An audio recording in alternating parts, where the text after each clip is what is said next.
Het lijkt er zuiterig bij hier in de haven van de Valom. Er liggen een soort weesboten.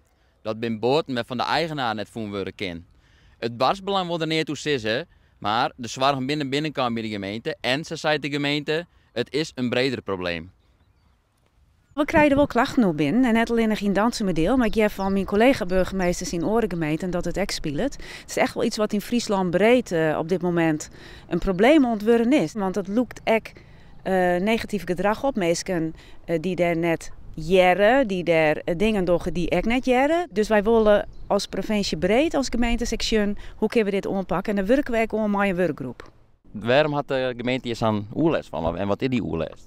Nou, wat jammer is natuurlijk alweer wat we hier zien in de Valom, dat dit haventje bijna voluit met al je vertuteerde boten, dat doet heel zuiterig gewoon.